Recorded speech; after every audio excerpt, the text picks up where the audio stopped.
진통제하고 마취제를 발견해서 의학계에 큰 공헌을 한 사람이 대학 교수이며 산부인과 의사였던 영국의 제임스 심슨이란 사람입니다. 어느 강의 시간에 학생이 이런 질문을 했습니다. 교수님에게서 가장 의미 있고 중요한 발견은 무엇이었습니까? 그렇게 질문을 했습니다.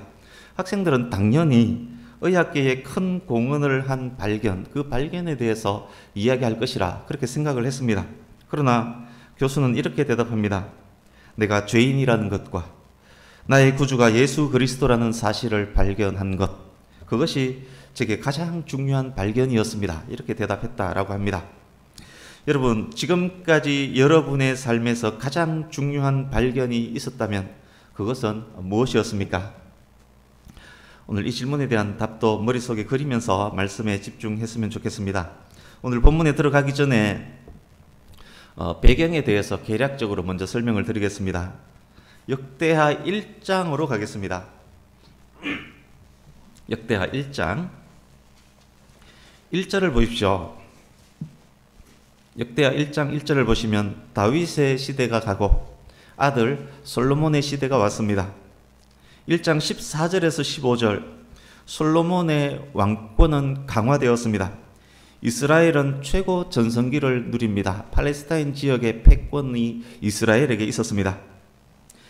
이어서 2장 4장이 계속 이어지는데 2장에서 4장의 내용은 다윗이 준 설계도에 의해서 아들 솔로몬이 주도해서 성전을 건축하는 장면입니다. 3장 1절을 한번 보십시오. 성전이 건축된 곳이 어디라고 기록이 되어 있습니까?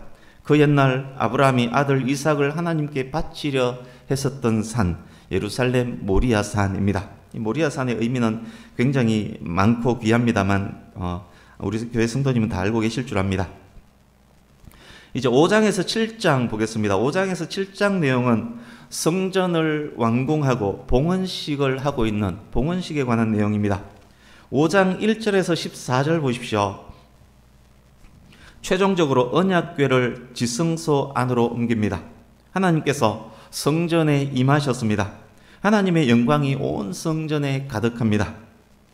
이제 6장 1절에서 11절 보십시오. 솔로몬이 이스라엘 회중들을 축복하는 장면입니다. 7절 9절을 보시면 지난주에도 설명드렸었던 다윗은 왜 성전 건축을 할 수 없었는지 그것과 관련된 내용, 그 내용을 솔로몬의 말로 한 번 더 확인되고 있습니다. 6장 12절에서 42절 이것은 완성된 성전에서 여호와의 임재 아래서 솔로몬이 기도하는 장면입니다. 솔로몬 기도 중 한 부분인 28절에서 30절 우리 같이 한번 읽어보겠습니다. 오늘 본문은 솔로몬 기도 중 특히 이 부분에 대한 응답일 수 있습니다. 6장 28절에서 30절 같이 읽습니다. 시작. 만일 이 땅에 기근이나 전염병이 있거나 곡식이 시들거나 깐부기가 나거나 메뚜기나 황충이 나거나 적국이 와서 성읍들을 에워싸거나 무슨 재앙이나 무슨 질병이 있거나를 막론하고 한 사람이나 혹 주의 온 백성 이스라엘이 다 각각 자기의 마음의 재앙과 고통을 깨닫고 이 성전을 향하여 손을 펴고 무슨 기도나 무슨 간구를 하거든 주는 계신 곳 하늘에서 들으시며 사유하시되 각 사람의 마음을 아시오니 그의 모든 행위대로 갚으시옵소서. 주만 홀로 사람의 마음을 아심이니이다. 아멘. 이제 7장으로 가서 기억하시고 이 기도 기억하시고 이 7장으로 가서 1절에서 11절 보십시오. 솔로몬이 7가지 주제로 기도를 했을 때 그리고 그 기도를 마쳤을 때 하늘에서 불이 내려와 번제물들을 태웁니다. 법궤를 지성소 안으로 들였을 때처럼 여호와의 영광이 성전에 가득합니다. 이 장면을 목격한 백성들이 엎드려 찬양하며 하나님을 경배하고 있습니다. 이어서 왕이 온 백성들과 함께 하나님께 제사를 드리며 축제를 벌입니다. 22,000마리의 소와 그리고 12만 마리의 양 합쳐서 14만 4천 마리입니다. 이 14만 4천의 의미는 굉장히 큽니다. 실제 제물의 수일 수도 있지만 상징적인 수일 수도 있습니다. 어쨌든 14만 4천 마리로 제사를 합니다. 8절 보십시오. 절기를 7일 동안 지켰습니다. 그때 하맛 어귀에서부터 애굽 강까지, 이것은 이스라엘 전체 국경을, 북쪽 국경, 남쪽 국경을 말하는 지명입니다. 그러니까 전국 방방곡곡 북쪽 끝에서부터 남쪽 끝까지 백성들이 모여서 축제를 벌이는 그런 장면입니다. 이제 11절 보십시오. 7장 11절. 솔로몬이 마음속에서 이루고자 했었던 것들을 성공적으로 완수했음을 기록해 놓았습니다. 이런 배경 안에서 오늘 본문이 있습니다. 11절에서 22절을 본문으로 정하고 우리가 함께 읽었었지만 오늘 말씀의 포커스는 12절에서 16절에 있습니다. 여기에만 집중을 하겠습니다. 잘 아시듯 솔로몬은 이미 하나님의 현현, 하나님의 나타나심을 경험했습니다. 기브온에서 1,000마리 번제물로 제사를 드렸을 때, 그때 이후 꿈에 나타나셔서 하나님께서 솔로몬에게 말씀하셨습니다. 내가 너에게 무엇을 줄꼬? 그때 솔로몬은 지혜를 구했고 이후 솔로몬은 지혜의 왕이 됩니다. 12절 보십시오. 솔로몬이 꿈을 통해 또 하나님의 현현, 하나님의 나타나심을 경험합니다. 이번에는 하나님께서 솔로몬에게 이렇게 말씀합니다. 내가 이미 너의 기도를 들었다. 네가 건축한 성전을 내가 택했다. 이 성전을 내가 제사 받는 곳으로 삼았다. 역대하 6장 12절에서 42절에 기록된 솔로몬의 기도, 그 기도를 다 들으셨다는 말씀입니다. 솔로몬의 기도대로 이 성전을 받으셨다는 말씀입니다. 13절입니다. 이어서 말씀합니다. 혹 내가 하늘을 닫고 비를 내리지 아니하거나, 혹 메뚜기들에게 토산을 먹게 하거나, 혹 전염병이 내 백성 가운데에 유행하게 될 때에. 13절 안에는 몇 가지 중요한 의미들이 있습니다. 혹 비가, 혹 메뚜기들이, 혹 전염병이. 혹으로 번역된 단어는 만약의 의미입니다. 만약 가뭄으로 인해, 만약 메뚜기들로 인해 대흉년이 온다면, 만약 전염병이 온다면, 이 만약은 그런 일이 있을 수 있다는 그런 의미입니다. 그런 일이 일어난다면 언제 그런 일이 일어날 수 있을까요? 우리 6장 다시 가서서 솔로몬의 기도를 잠깐 보겠습니다. 6장 22절 보십시오. 만일 이웃에게 범죄함으로. 6장 24절 만일 주께 범죄하여 적국 앞에 패하게 되므로. 26절 만일 주께 범죄함으로 하늘이 닫히고 비가 내리지 않은 벌을 받을 때에. 만일 그런 일들이 이스라엘에게 일어난다면 그것은 그들이 하나님과 이웃에게 범죄했기 때문이라는 말씀입니다. 다시 본문으로 오셔서 13절입니다. 7장 13절. 여기에 혹의 의미는 그럴 일이 있을 수 있다는 말씀이고, 그럴 일은 범죄와 관련 있다는 말씀이었습니다. 두 번째, 내가 닫고 내가 내리지 아니하거나 내가 먹게 하거나 내가 유행하게 할 때에. 이게 무슨 말씀입니까? 하늘을 닫고 비를 내리지 않고 메뚜기들을 보내고 전염병을 보내는 분은 하나님이시라는 그런 말씀입니다. 여러분, 지금도 비가 내리고 있습니다만 비가 내리고 혹 많이 내리고 혹은 비가 내리지 않는 이유를 아십니까? 갑자기 메뚜기 떼들이 들이닥치고 갑자기 전염병이 창궐하는 이유를 아십니까? 과학자들이 그 원인을 파헤쳐서 설명해 줄 수는 있습니다. 그러나 과학자들의 설명은 매우 제한적입니다. 기압골이 어떻고 기온차가 어떻고 구름 발생이 어떻고 기후변화가 어떻고 큰 산불이 어떻게 영향을 미쳤고 환경이 어떻고 그렇게 설명을 할 수는 있습니다만, 근본적이고 근원적인 이유, 가장 기원에 대한 이유는 설명해 줄 수가 없습니다. 어떤 현상에 대해서만 설명할 뿐입니다. 그러나 우리는 압니다. 제1의 배후에는 천지를 만드신 하나님이 계십니다. 인류 역사를 주관하시고 사람의 생사화복을 주장하시는 분은 하나님이시라는 중요한 사실입니다. 세 번째, 13절 속에 포함된 또 다른 의미가 있습니다. 지금의 이스라엘은 범죄하지 않더라도, 지금의 솔로몬은 하나님 앞에 바로 서 있을지라도, 그러나 이후의 이스라엘, 이후의 솔로몬 후손들은 그렇지 않을 수 있다는 그런 말씀입니다. 14절을 보십시오. 내 이름으로 일컫는 내 백성이. 만약 이스라엘에 비가 내리지 않는다면, 만약 이스라엘의 토산은 땅을 의미합니다. 만약 이스라엘의 토산을 메뚜기 떼가 초토화시켜버린다면, 만약 전염병이 창궐한다면, 하나님의 이름으로 일컫는 하나님의 백성이라면 가장 먼저 무엇을 확인하고 살펴야 하겠습니까? 원인을 조금 전에 제가 설명했습니다. 그렇습니다. 그때는 내가 하나님 앞에 범죄하지는 않았는지, 내가 지금 악한 길을 걷고 있는 것은 아닌지, 하나님의 백성일지라도 범죄할 수 있기에 하나님의 백성이라면 가장 먼저 그것을 확인하고 살펴야만 합니다. 여기 전염병으로 번역된 원어 데베르는 확산 속도가 매우 빠르고 치명적인 페스트와 같은 그런 병을 총칭하는 단어입니다. 성경에서 주로 죄악에 대한 하나님의 준엄한 심판, 그 심판의 결과로 주어지는 것으로 소개가 됩니다. 예수님께서는 종말적 고난의 전조로 전염병이 있을 것이라고 그렇게 말씀을 하셨습니다. 이 역병, 이 전염병은 고대 세계에서 가장 무서운 재앙이었습니다. 중세 때도 마찬가지였습니다. 흑사병으로 유럽 인구 절반 이상이 사망했다는 기록도 있습니다. 2020년 8월 1일 현재, 어제 현재 집계된 전 세계 코로나19 확진자 수는 218개 나라에서 1757만 7623명이었습니다. 사망자는 67만 9136명이었습니다. 코로나인 줄 모르고 지나쳤던 사람들, 코로나에 감염된 줄도 모르고 사망했던 사람들, 집계조차 되지 않았던 사람들 등등 모두 합하면 이것보다 훨씬 많을 것입니다. 의학이 이토록 발달한 현대에서 이토록 많은 감염자가 생겼습니다. 전 지구적으로 확산이 되었습니다. 인류 역사 전체에 전염병 관련 대기록을 세울 기세입니다. 앞으로 추세가 어떻게 진행될지는 모르겠습니다만, 우리가 성도라면, 우리가 하나님의 이름으로 일컫는 하나님의 백성이라면 우리는 가장 먼저 무엇을 확인하고 체크해야 하겠습니까? 한국의 교회와 한국의 성도는 가장 먼저 무엇을 살펴야 하겠습니까? 그렇습니다. 내가 하나님의 백성답게 살고 있는가?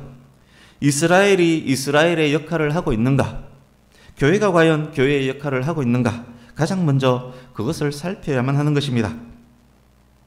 지금 이 순간 잠깐 우리 스스로 확인하고 점검해 보시기를 바랍니다. 우리 스스로 우리 교회와 한국의 교회를 잠깐 한번 살펴보십시오. 어떻습니까? 우리가 성도다웠습니까? 우리가 교회다웠습니까? 성도된 우리는 하나님의 백성답게 거룩한 삶을 살면서 또 하나님의 백성답게 하나님과 동행하고 있습니까? 우리 중 그 누구도, 한국의 교회 중 그 어떤 교회도 그렇습니다 라고 자신 있게 대답할 수 없을 것입니다. 살펴보고 점검할수록 오히려 죄는 더욱 드러날 것입니다. 그렇다면 13절 말씀에 비추어 우리는 지금 어떤 결론을 내려야 합니까? 우리가 하나님의 백성이라면 코로나는 우리의 죄로 인함입니다 라는 결론을 내려야 할 것입니다. 전적으로 그렇지 않다 하더라도 우리는 그런 자세를 가져야 할 것입니다. 최소한 그런 자세를 가져야 할 것입니다. 14절 이어지는 말씀 계속 보겠습니다.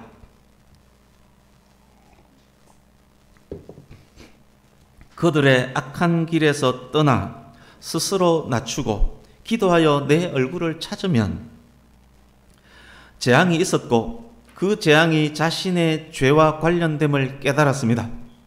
죄를 깨닫는 것 매우 중요합니다. 자신의 죄를 깨닫는 것 매우 중요합니다. 그러나 죄를 깨달았다고 그것이 회개는 아닙니다.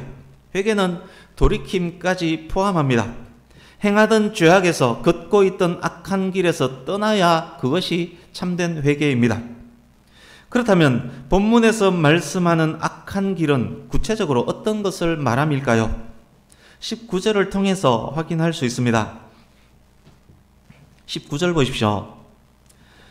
여기에 악한 길 구체적으로 대표되고 있는 것은 첫 번째는 우상 숭배입니다. 두 번째는 하나님의 율례와 명령에 대한 불순종입니다. 이 둘은 서로 연결되어 있습니다. 불순종은 우상 숭배로 이어질 것이고 우상 숭배는 하나님의 말씀에 대한 불순종으로 이어질 것입니다. 이 두 가지를 오늘날에 적용하면 어떤 것이 될까요? 성도라고 일컫는 자가 하나님보다 세상을 더 사랑하는 것입니다.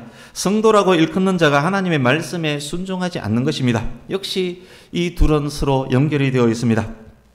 지금 창궐하고 있는 역병이 하나님 백성들의 죄로 인함이라면 그 죄의 핵심은 하나님보다 세상을 더 사랑하고 하나님 말씀에 순종하지 않는 것, 그것일 것입니다. 두 번째, 참된 회개는 반드시 스스로 낮춤을 수반합니다. 자기 죄를 깨닫고 자발적으로 하나님 앞에 겸손하게 엎드려 복종하는 것입니다. 악한 길에서 떠나 스스로 낮추는 것, 그것이 구체적으로 어떤 것인지 예수님께서 비유로 설명을 해 주셨습니다. 우리 주보 오른쪽 하단 보십시오. 지금까지 제가 설명드렸던 내용을 기억하시고 누가복음 15장 17절에서 19절 그리고 18장 13절을 이어서 같이 읽겠습니다. 시작. 이에 스스로 돌이켜 이르되 내 아버지에게는 양식이 풍족한 품꾼이 얼마나 많은가. 나는 여기서 줄여 죽는구나. 내가 일어나 아버지께 가서 이르기를 아버지, 내가 하늘과 아버지께 죄를 지었사오니 지금부터 아버지의 아들이라 일컬음을 감당하지 못하겠나이다. 나를 품꾼의 하나로 보소서 하리라 하고, 세리는 멀리 서서 감히 눈을 들어 하늘을 쳐다보지 못하고 다만 가슴을 치며 이르되 하나님이여 불쌍히 여기소서, 나는 죄인이로소이다 하였느니라. 아멘. 돌이킨 탕자가 일어나서 아버지를 향해 갑니다. 그러나 아버지를 떠나올 때와는 완전 달라졌습니다. 아버지 앞에 겸손합니다. 감히 아버지의 아들이라는 말도 꺼낼 수 없을 정도가 되었습니다. 많은 죄를 지은 세리가 하나님께 기도합니다. 그러나 하나님을 바로 쳐다볼 수가 없습니다. 다만 하나님 앞에 한없이 낮아져서 하나님의 은총만 바랄 뿐입니다. 이것이 악한 길에서 떠나 스스로 낮추는 자의 모습입니다. 오늘날 대한민국 모든 교회, 모든 성도에게 이 모습이 절실합니다. 첫사랑 회복이 절실합니다. 하나님 앞에서의 겸손함이 절실합니다. 돌아온 탕자처럼 울며 불며 회개하던 그때, 예수님을 처음 믿던 그때 그 모습이 꼭 필요합니다. 하나님보다 세상을 더 사랑하고 하나님 말씀에 도무지 순종하지 않은 죄에 대해 탕자처럼 세리처럼 스스로 겸손히 하나님 앞에 엎드려 눈물로 회개하며 하나님의 은총을 간구해야 할, 그것이 절실한 때가 바로 오늘날일 것입니다. 세 번째, 기도하여 내 얼굴을 찾으면, 그것이 바로, 그렇게 기도하는 것이 바로 돌이킨 자, 회개한 자의 기도입니다. 그것이 하나님의 얼굴을 구하는 것입니다. 그것이 하나님의 자비를 구하는 것입니다. 이렇게 돌이킨 자의 삶은 어떠할 것 같습니까? 돌아온 탕자가 얼마나 달라졌습니까? 돌아온 탕자가 달라졌던 것처럼 회개한 삭개오가 얼마나 달라졌습니까? 회개한 세리 삭개오가 달라진 것처럼 그들의 삶은 달라질 것입니다. 오늘날 한국의 성도와 교회에 꼭 필요한 모습입니다. 회개하며 우는 것으로 끝나서는 안 됩니다. 성도다움, 거룩함이 회복되어야 하는 것입니다. 그럴 때 죄에서 돌이켜 겸손히 하나님 앞에 엎드려 울며 기도할 때, 성도의 거룩한 삶을 노력할 때, 그때 하나님께서 죄를 용서해 주십니다. 뿐만 아닙니다. 땅을 고쳐 주십니다. 회복과 치유가 있다는 말씀입니다. 여러분, 혹시 지금 여러분께서 처하신 환경이 땅은 바짝바짝 말라가는데 비가 오지 않는 그런 환경에 처해 있습니까? 열심히 지어놓은 농사를 어디선가 날아온 메뚜기떼가 홀라당 다 먹어버렸습니까? 인간의 힘으로 도저히 어찌할 수 없는 그런 전염병으로 고생하고 있습니까?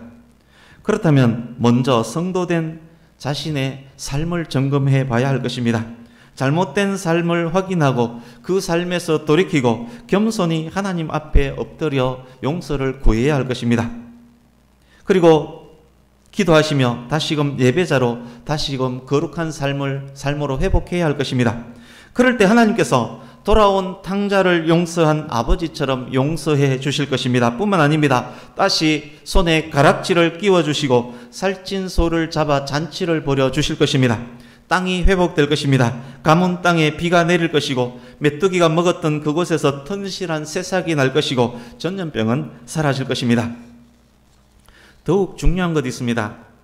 우리 본문 15절, 16절 같이 읽겠습니다. 15, 16절 같이 읽습니다. 시작. 이제 이곳에서 하는 기도에 내가 눈을 들고 귀를 기울이니 이는 내가 이미 이 성전을 택하고 거룩하게 하여 내 이름을 여기에 영원히 있게 하였음이라. 내 눈과 내 마음이 항상 여기에 있으리라. 아멘. 지금까지 말씀드렸던 모든 내용들은 성전과 관련된 말씀이었습니다. 이 모든 내용들의 중심에 성전이 있습니다. 6장에 기록되었던 성전을 향한 솔로몬의 기도 7가지 모두를 수용하는 내용들입니다. 하나님께서 솔로몬의 기도를 들으셨습니다. 하나님께서 성전을 택하셨습니다. 하나님께서 성전을 예배를 받으시는 장소로 삼으셨습니다. 하나님의 마음과 눈이 항상 이 성전을 향하실 것입니다. 구약의 이스라엘이 성전 혹은 성막을 통해서 하나님을 만나고 하나님께 예배했다는 말씀입니다. 죄에서 돌이킨 자들, 스스로 낮춘 자들, 하나님의 얼굴을 구하는 자들, 그들은 이 성전을 향하여 기도할 것입니다. 하나님께서 이스라엘의 예배와 경배와 기도를 받으실 것입니다.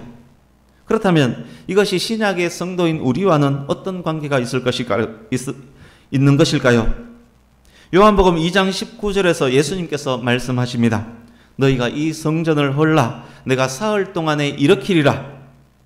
예수님께서 자신의 죽음과 부활에 대해서 말씀하시면서 자신을 성전이라 하셨습니다. 마태복음 12장 6절에서 예수께서 말씀합니다.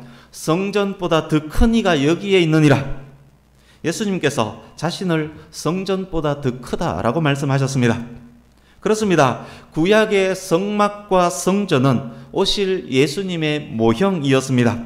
예수님이 완전한 성전입니다. 뿐만 아닙니다. 고린도전서 3장 16, 17절에서는 예수님을 믿는 사람을 일컬어 하나님의 성전이라 말씀합니다. 성령께서 성도 안에 거하시기 때문에 성도는 성전인 것입니다. 골로새서 2장 21절에서는 교회를 일컬어 그리스도의 몸이라고 합니다. 기억하시고 우리 말씀 한 것 보겠습니다. 오늘 본문은 표시해 두시고 에베소서 2장으로 갑니다. 신약성경 312페이지 에베소서 2장 20절에서 22절을 같이 읽습니다.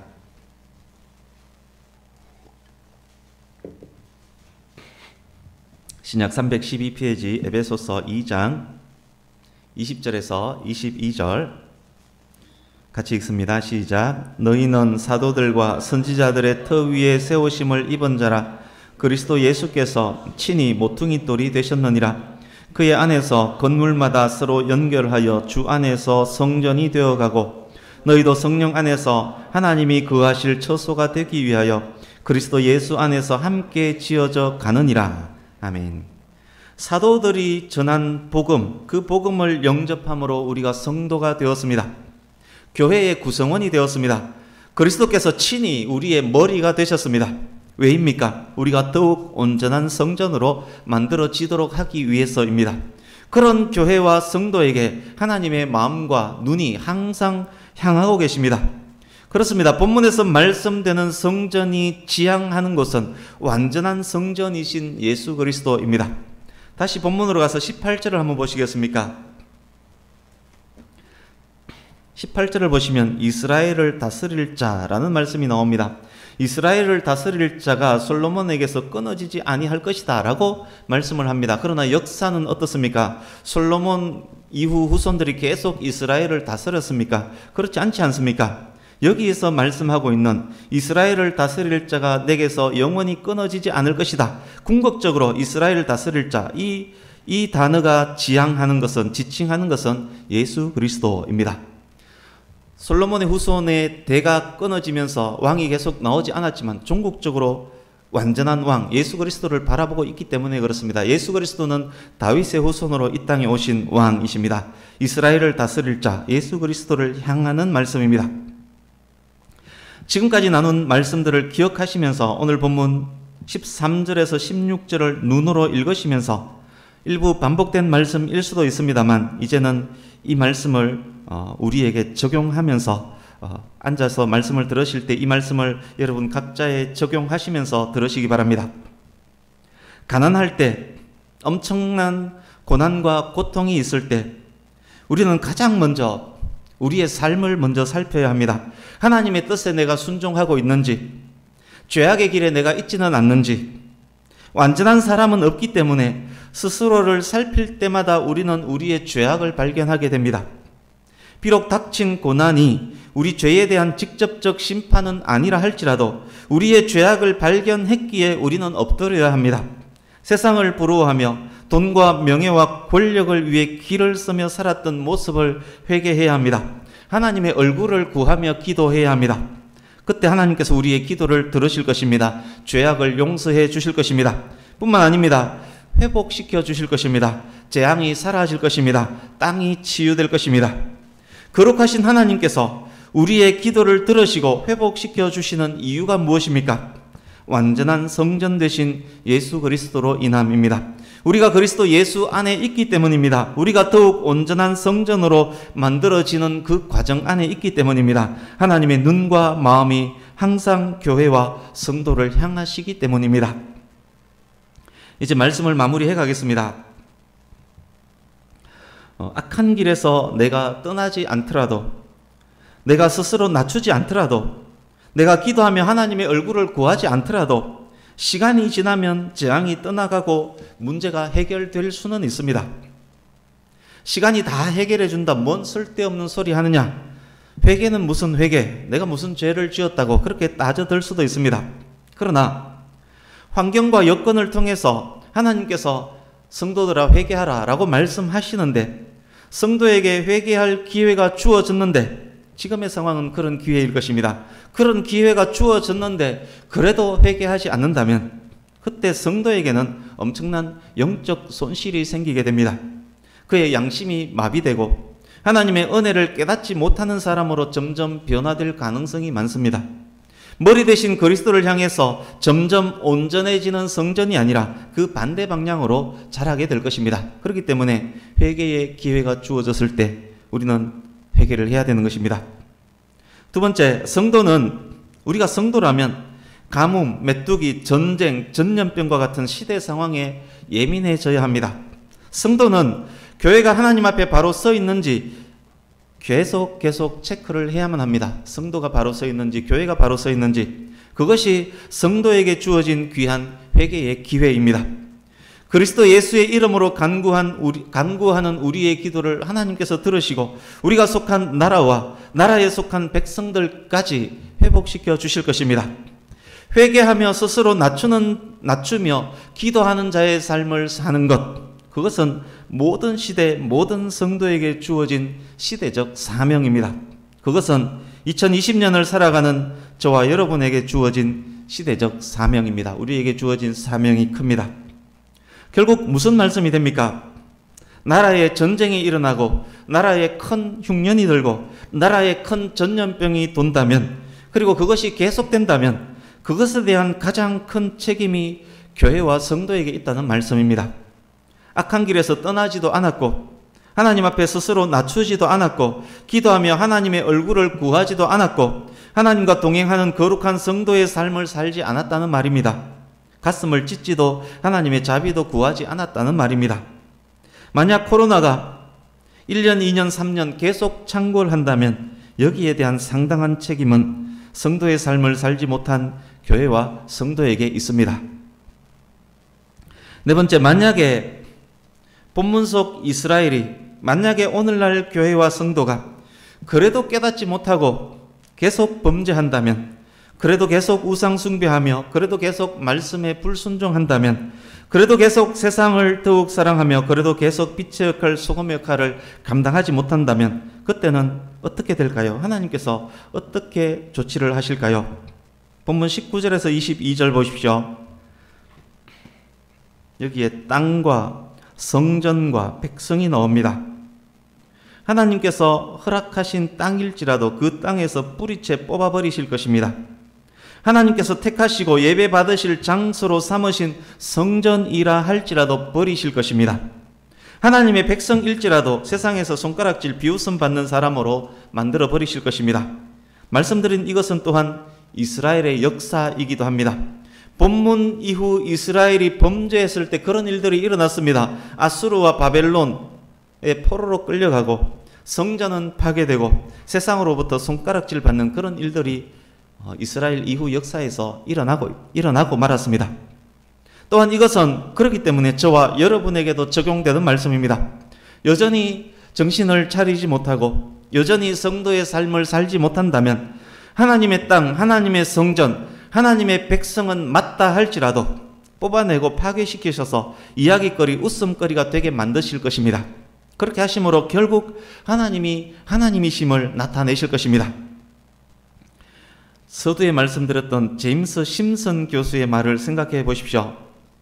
그가 발견한 최상의 것은 의학계에 혁혁한 공을 세운 발견, 그것이 아니었습니다. 그가 죄인이었고 그 죄가 그리스도 예수님의 은혜로 용서받았다는 사실을 알게 된 것, 바로 그것이었습니다. 심슨 교수의 삶이 어떠했을 것 같습니까? 스스로 낮추고 기도하며 하나님의 얼굴을 구하는 삶이었음을 우리는 추측할 수 있습니다. 그가 항상 자신을 살피며 죄악의 길에 들어서지 않았을 것임은 당연합니다. 여러분, 우리가 가장 귀하게 여기고 있는 것 무엇입니까? 죄인된 우리가 하나님의 은혜로 말미암아 구원받은 하나님의 백성 되었다는 것, 바로 그것 아닙니까? 정말 그것이 맞다면, 정말 그것이 우리에게 가장 귀한 것이 맞다면 우리는 죄악의 길에서 떠난 삶, 하나님 앞에서 스스로 낮추는 삶, 예수님의 십자가 은혜를 잊지 않고 기뻐하며 감사하는 삶, 기도하며 하나님의 얼굴을 구하는 삶, 그 삶을 적극적으로 노력할 것입니다. 그때 하나님께서 우리의 기도를 들으시고 우리의 땅을 회복시켜 주실 것입니다. 교회에 부흥을 주실 것입니다. 나라가 회복될 것입니다. 우리나라 교회가 지금이라도 바로 선다면 나라와 백성은 회복될 것입니다. 교회에 부흥이 일어날 것입니다. 말씀을 마칩니다. 이것이 저와 여러분에게 그리고 우리 교회에 주어진 귀하고 중요한 사명입니다. 이 사명 잘 감당하는, 이 사명을 정말로 진실로 잘 감당하는 저와 여러분이 될 수 있기를 예수님 이름으로 축복합니다. 아멘. 기도하겠습니다.